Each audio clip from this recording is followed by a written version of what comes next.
What up, everybody? This is your Cosmic Homegirl, and I'm doing a weekly forecast for the week of February 24th until March 3rd of 2019. Can you guys believe it's already March? I am just tripping off of that. I mean, February is a short month, as far as how many days it has in it, so it makes sense, but it's just like, dang, it's just crazy when you think about it. Anyway, I'm sorry this is a little bit late. I had a crazy weekend. I do have other jobs besides this, and they kept me extremely busy. So here I am still giving you guys your forecast, though, for the week, letting you know what's cracking. You know what? Honestly, there's not too many major shifts going on this week. Next week, which is March 3rd, the week of March 3rd, actually has a lot more extreme shifts going on, but we'll still talk about the cosmic weather here. So pretty much, yeah, it starts the 24th, but there's nothing really cracking until the 26th. When I skip ahead to the 26th, we see that Venus is at 26 degrees of Capricorn. And she is in a conjunction with the South Node. They don't show the South Node on here for some reason. But yeah, she is in a conjunction with the South Node. I'm going to say the 25th. The 25th and the 26th is when it's the strongest. And Venus is still hanging out in a conjunction with Pluto, in a conjunction with Saturn. And I did realize that I forgot to talk about Venus conjunct Pluto last week, but Mercury is in shadow. And yes, that does affect mercurial things like your mind, your speech, your communication. So Venus has been in a conjunction with Pluto. She still pretty much is. These are heavy hitters here. Saturn, Pluto, and the South Node. They all are about transformation, destruction, rebirth, letting go. So a lot of people could be going through some things that have to do with those subjects when it comes to things that Venus rules. And Venus rules money, our material world. She rules love and relationships, expressions of love and femininity. And she rules beauty and what we find beautiful in this world. And she can also rule things that have to do with our own self-esteem and how beautiful we feel inside. And when I say that, of course, that doesn't matter what your gender is that you identify with or anything like that. It's how you feel about yourself. Everybody has self-esteem, okay, whether you're masculine or feminine. But Venus, she does rule feminine things, man. So there's a lot of releasing and letting go. And I know it sounds corny. A lot of spiritualists talk every single day about everything being a shift and releasing and letting go. But honestly, with all this stuff, like ganging up on little Venus here, yeah, it really is. Pluto is the planet of destroy and rebuild. It's the phoenix bird energy, which is you're burned down to ashes and then you rise from the ashes fresh and new. And so, it's that type of thing that's going on with Venus. And then Saturn. Well, I typically use an 8-degree orb or 8 degrees of separation between the planets to really count them as a conjunction. That's what I personally use. But I am flexible, and there are times where I do see even more than 8 degrees have an effect, but I'd have to feel it out. You know what I'm saying? And observe and see if it really is still affecting something. But anyway, I say that to say that, Venus and Saturn, I wouldn't still count this as a very strong conjunction, but she still has been, in conversations with Saturn about love and money and all that stuff that Venus rules. Saturn is about things being set in place for the long term, for long-term security.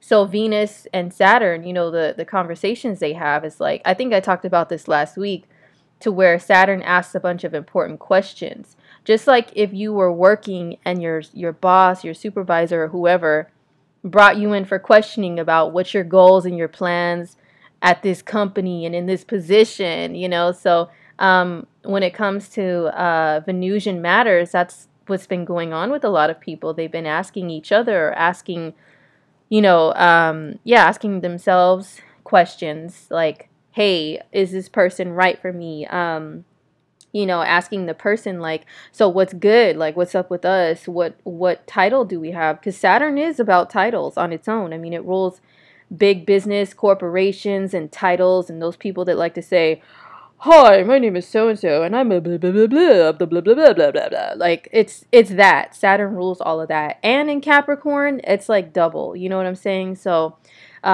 people have been maybe concerned about, because Venus does rule our material world, material security, money. Maybe some people have been questioning themselves about their own title within, like, their career and stuff like that, and how they make money.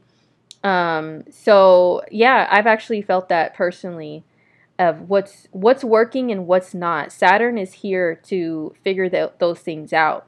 So that's what's been still going on energetically. It's still lingering a little bit, kind of fading away, but now she's, Venus and Pluto, oh my goodness. It's been very passionate, very intense.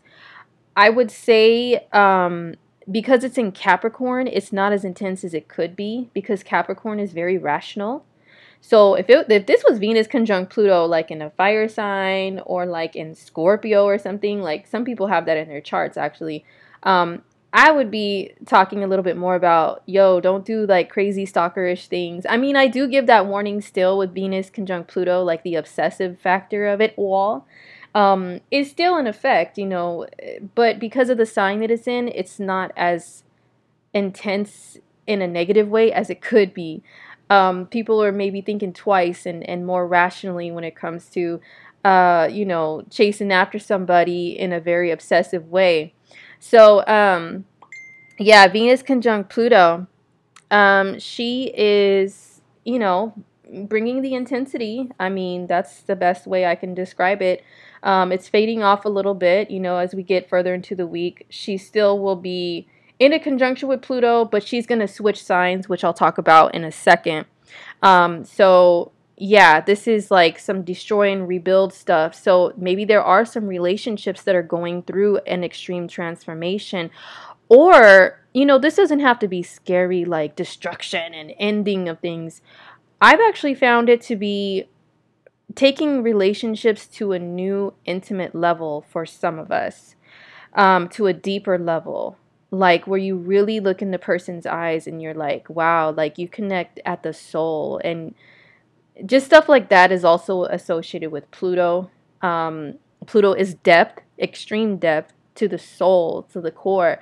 And then Venus is love, so some people have been going through some things where they express that, and it's actually, so far so good, So another thing that's cracking is the Sun and Mars are in a sextile aspect. I don't normally make a big old deal about sextile aspects. They're very light and minor, but there's still something that's felt.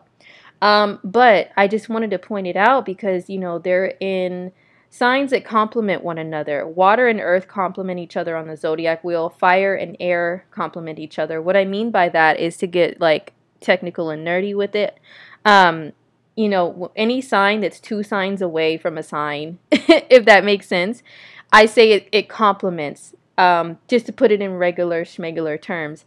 But yes, in astrology, we have a fancy name for it. It's a sextile angle. And that means there's a smooth flow of energy between the two signs. So when there's planets that are in two complementing signs, so here's the Sun in Pisces, what's two signs away from that? Counting the sign itself first. I'm sorry. No, never mind. 1, 2. Okay. My bad. 1, 2. So it's Taurus. So Taurus and Pisces complement each other. The Sun and Mars are two quote-unquote masculine planets, which means they're about initiative, they're about leadership, they're about, just hopping in and getting stuff done. The Sun is hot and fiery. Mars is, is said to be like a hot planet. It rules heat and stuff like that too. So these two planets complement each other energetically, and they're in two signs that complement each other energetically. And I think this is making really good energy for like cultivating things, starting things, growing things, And it's making Mars and Taurus alone is not very like mad, like crazy, you know what I mean? Energetically, it doesn't just charge full speed ahead like rah, you know, like when it was in Aries. Mars and Taurus is very patient. And it's all about watching things grow and understanding that it takes time for things to grow. It's about quality over quantity. And so, you know, it's being watered by the sun in Pisces. So, you know, take that however you want. I mean, if you know in your own natal chart where Pisces is at, like what house it is, and you know what house Taurus is in, then those two areas are being complemented right now by one another. You know, they're working together smoothly. So, yeah, I feel like this is a really good energy to add to the mix, you know, of what's going on this week.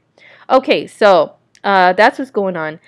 Also, I wanted to mention the fact that Mercury's in Pisces here still. And Mercury is in its shadow period. I think I may have mentioned this last week too. But it's been in its shadow period, I'm going to say for about a week. And for those of you who don't know what it means when Mercury's in its shadow period, it's the couple weeks before it actually goes retrograde. That's when its orbit is slowing down. Okay, so it's still not in its regular orbit. And then on the date that we give for Mercury retrograde, which this time around is March 5th, that day is the day that it actually starts moving backwards. Okay, but until then, it's not just in a snap of a finger. It's just moving backwards now. No, no, no. It takes time to start slowing down.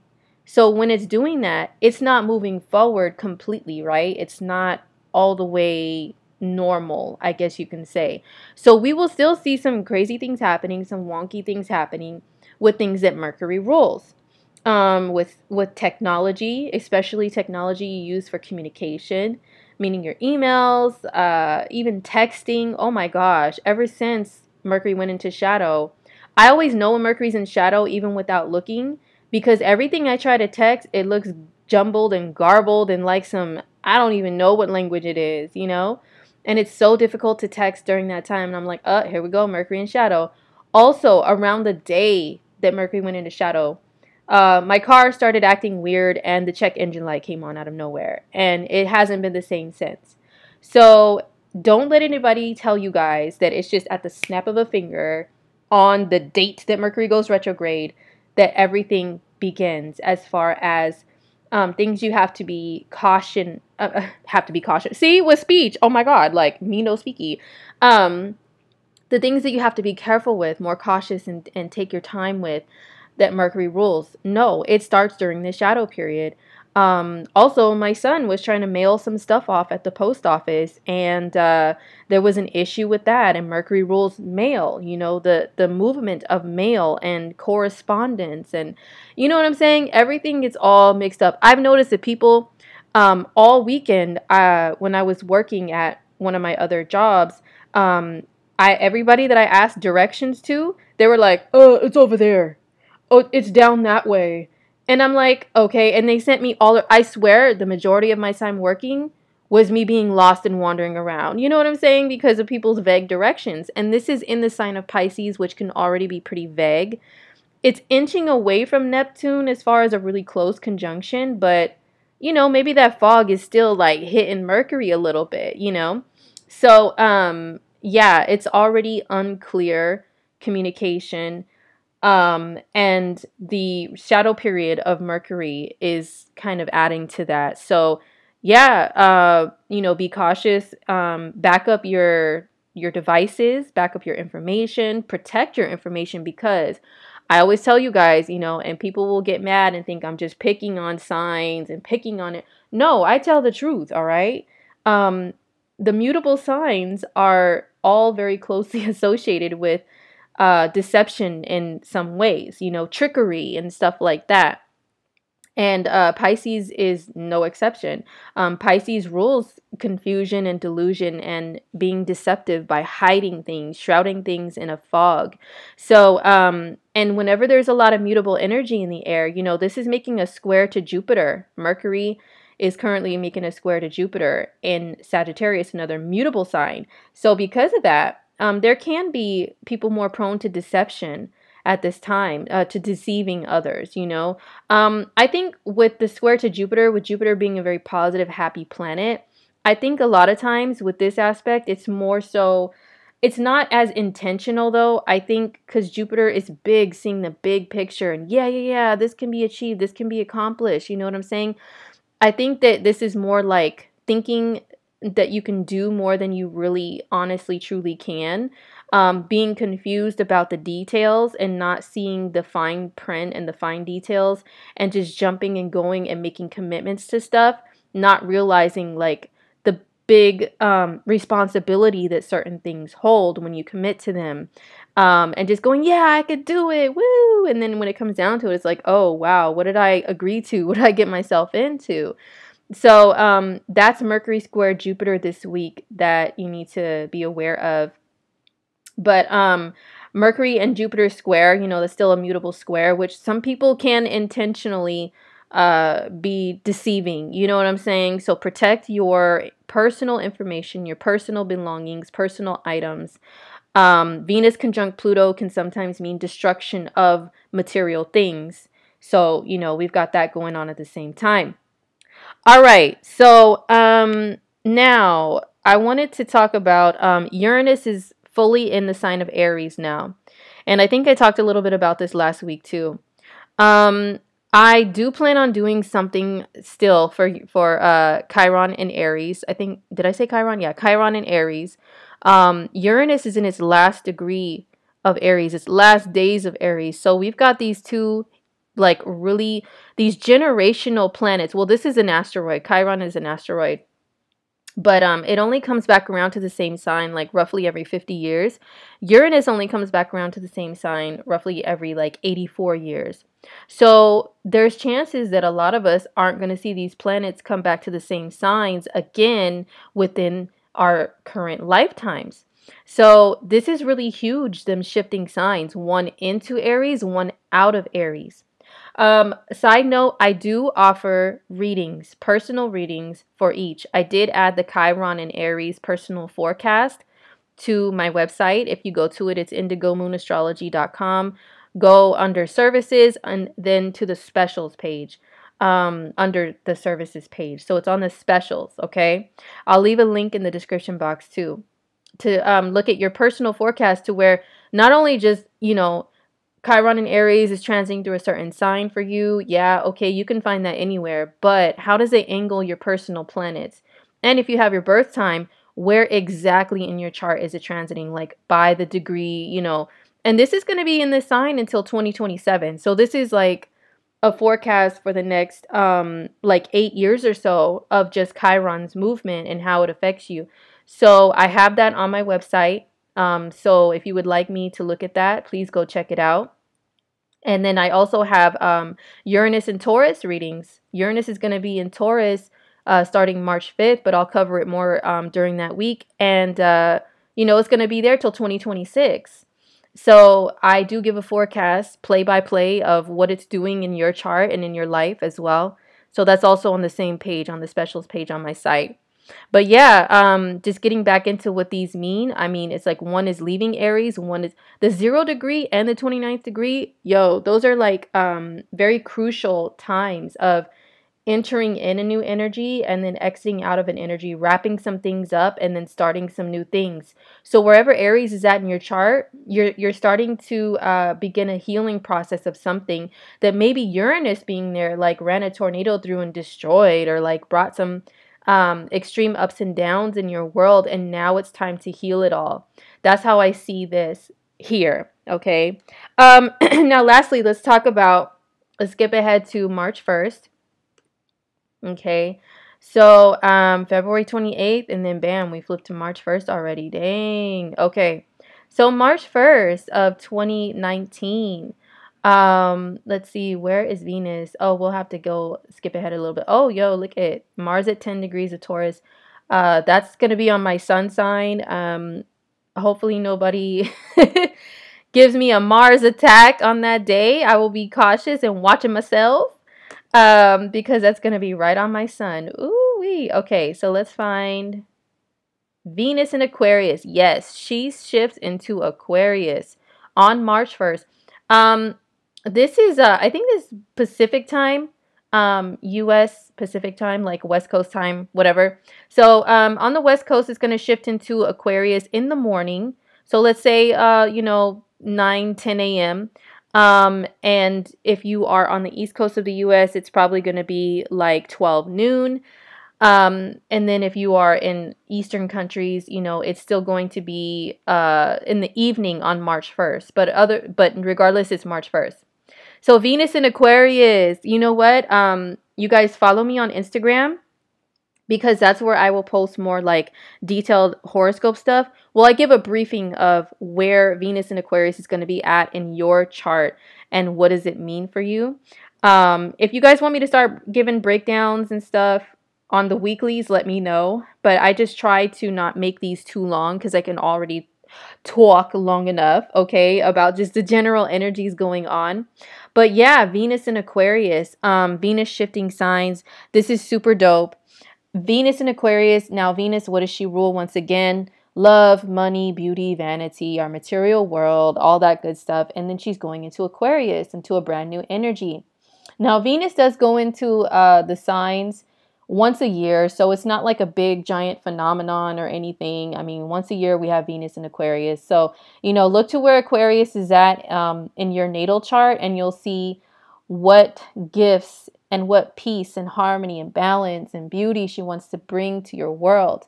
But being in Aquarius, Aquarius is a sign of weird, eccentric, aliens, science, conspiracy theories, thinking outside the box. Anything that's eccentric and different, is Aquarian. Venus ruling our style. We already saw some Aquarian influence on our style. Like if you guys follow, the trends of makeup and beauty and fashion and stuff, you'll notice, excuse me, that along with the energies moving through this, the planets moving through the signs, we have shifts in what is popular at that moment, what everybody is wearing. And I noticed that it's mostly people who are very Venusian or Neptunian because they automatically tap in to the frequency of wherever, Venus is at, especially, but also like the sun being in a sign. And they will wear things that are associated with that sign, the colors that they represent, or, the fashion themes and stuff. So we already had, when the sun was in Aquarius, people wearing stuff that was like very shiny, monochromatic stuff. So anything that looks like a spacesuit or an alien suit, anything that looks like it's the color of alien skin, anything that's like wacky and out there. Neon colors. Neon is ruled by Aquarius and its ruling planet, which is Uranus. Neon colors. What else is very Aquarian? Just anything space age, futuristic, out there, you know what I'm saying? Also some shades of blue, excuse me, some shades of blue, some hues of blue are very Aquarian too. It's the water bearer. It's not a water sign, y'all. Don't get it twisted. These waves are, yes, waves of water. But I also believe that this is waves, meaning, now I'm going to get a little deep here and a little nerdy, forgive me. Now, since Aquarius rules reaching the waves, the masses of people making waves, it's about influencing people in large amounts. So what do we say? Sometimes we refer to that as making waves. Like, think of an influencer. Like nowadays, social media. Social media is ruled by Aquarius and Uranus too, and the 11th house of birth charts. So think of the influencer. They say they have a massive following, right? And they say something. They say to boycott something, for example. They make waves amongst the people. It spreads out amongst everybody. And then they say, so-and-so said this. That means we got to follow them and we got to, because we support them. Also, the airwaves, meaning radio, internet, television, all of that is ruled by Aquarius. So this is what those waves represent too. We can't see those waves, but we know that they're there because they're transmitting information to us. So it's not just water, is the point I wanted to make. Even though Aquarius is represented by the water bearer. So shades of blue, certain ones, once again, follow me on Instagram. I usually post in my Instagram stories, stuff about like the signs and beauty and the influences that were under in fashion at the time, based on usually the movements of Venus and the sun. So anyway, Venus moving into Aquarius will have, once again, some, crazy space alien styles. And, Aquarius is also one of the signs that are associated with tattoos and piercings, because it's like the second to last sign on the zodiac wheel. So the further away that the sign is from the first one is the further away we are as far as being attached to our human bodies. And it's a very creative and eccentric energy, so it does creative and eccentric things with its physical body.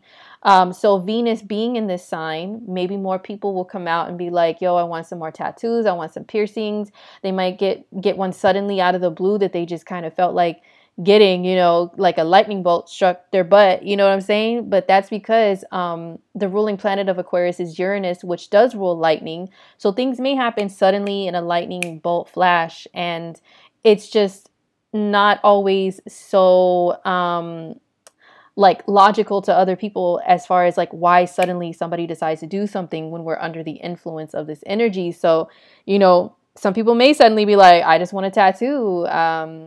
I'm getting this like crazy piercing that's not like the average. Also, our music tastes, people may be diving more into indie brand artists, underground artists. People may be more into artists that are just not mainstream, or anything that's not mainstream. Trying out different places, different bars, clubs, or restaurants that not everybody goes to, So anyhow, Venus shifting into Aquarius, it brings like that hipster vibe to us. Like, I knew about this before you did. Oh, you didn't know about this already? I already knew it. Like, stuff like that. But also Venus ruling the feminine beings, or you could say women traditionally. And Aquarius is a sign of social justice and protesting and stuff, and gathering the masses together for a common cause. So a lot of people you may see more like protests or marches or gatherings to do with women's issues, women's rights. There may be some kind of female day that they come up with or something like during this transit, that we're not going to take it anymore, this unfair and unjust treatment of feminine beings, so we may see some of that. And because it's Venus is about peace. It could be a peaceful protest. Venus and Mars will eventually square each other, which I'll talk about during that time in the next couple weeks. So there could be actually something that comes up that is like a little less peaceful, to where, it's the masculine and the feminine squaring off. And oh my gosh, like this is kind of a repeat of last year, sometime in 2018, when we had Mars in Aquarius. And we had Venus, I think Venus was in Leo at that time, another fixed sign that squares Taurus, I'm sorry. We had Venus in a fixed sign, I can't remember which one, and we had Mars in Aquarius. And there were some stuff, like, there was some things going on. Okay, Mercury has got me tongue-tied, y'all. Mercury is actually conjunct my moon right now, and it's in shadow, so I'm starting to like get a little crazy with my speech and communication. It's a little off. But anyhow, Venus and Mars will begin to square each other. Okay, so be prepared for that. And what else was I going to talk about? What else was cracking? That's pretty much it. That wraps it up. Venus and Uranus are making a square to each other. It's going to be still very strong in the morning of March 1st before it goes into the sign of Aquarius. Let's go back a little bit in time, because we're looking here at, it's 29 degrees of Capricorn, and we're looking at the minute of arc as well, to be exact and like nerdy and stuff. So if we go back so we went back a day, February 28th. Hold on. Oh my gosh, I'm sorry. Look at all this Mercury mishap crap I'm going through. Okay. So, and I'm not editing this because like ain't nobody got time for that right now. But going back, okay, so like super mad early in the morning on the west coast of the US, and also early in the morning on the east coast too. This is when Venus will be at the exact degree of where Uranus is at in the sign of Aries. So these are two cardinal signs, which means they square each other, they square off. So, you know, March 1st, and even like the night of February 28th, there could be, excuse me, some sudden crazy things that happen when it comes to things that Venus rules. For some people, this could be a sudden windfall of money, like a sudden like come up of some money that they weren't expecting. It could be a good thing. It could be a sudden change and shift in their financial situation that maybe isn't so great, and it just hits them. You know what I'm saying? I hope that doesn't happen, but hey, you know, I've got to be honest with the good and the bad that happens. With relationships, this could be somebody suddenly calling something off because of something that suddenly comes up that you find out, that you discover. You know, Venus is still conjunct Pluto technically, and Pluto rules the hidden. And anything that comes into a contact with Pluto can uncover things that are hidden. It can hide things, but it can also uncover some stuff, okay? So maybe there's some stuff that's come up like, oh, I discovered that you've been creeping. And then with the Venus and Uranus square, it's like, oh, you know what? This was very sudden, and I'm just cutting some things off, okay? Hopefully not literally cutting things off like the Lorena Bobbitt story that's out now. But, you know, so don't be doing that, you guys. But, you know, cutting off the relationship, the tie to that person. This can also do the opposite. This can mean that you suddenly meet somebody and it is like all these sparks are flying because Uranus, once again, electricity and sparks. All these sparks are flying and you guys have this sudden attraction to one another that you just can't, like, I can't help myself, like James Brown. Jump back, kiss myself, can't help myself. And you just got to have that person. The only thing with Venus and Uranus aspects to one another when meeting someone, you know, that makes the chart of that moment when you guys met have some crazy energy that could be very on again, off again. That's the only thing I would advise. I always say as quickly as things spark up with Uranus transits is as quickly as they can fizzle out. Okay. So, but for those of you who are in an established couple, you know, relationship, you guys are pretty solid. This could mean that you guys suddenly just want to spark some things up and have a little bit of different type of fun with each other, and go out and do something different.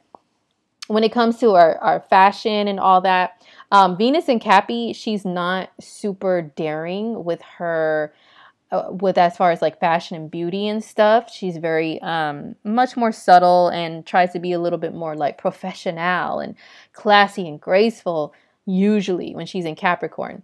But this may, you know, strike Venus to want to try some new things with her appearance. But I think that because, you know, once Venus actually gets into Aquarius, and she's also making that square aspect to Uranus, still by degree, not by sign, but by degree. She's still making that aspect. So she's still going to receive like some crazy Uranus buzzes to where she'll want to act out and, you know, she'll want to try some new things with like to the, excuse me, to the extreme when it comes to like different eccentric, out there, crazy, you know, sudden changes within your appearance or with your outfits. You know what? This Venus in Aquarius is one of the signs that make me think of those websites like dollskill.com with the crazy outfits that look like spacesuits and all that. So Dolls Kill may actually have a boost in their revenue and their sales while Venus is in Aquarius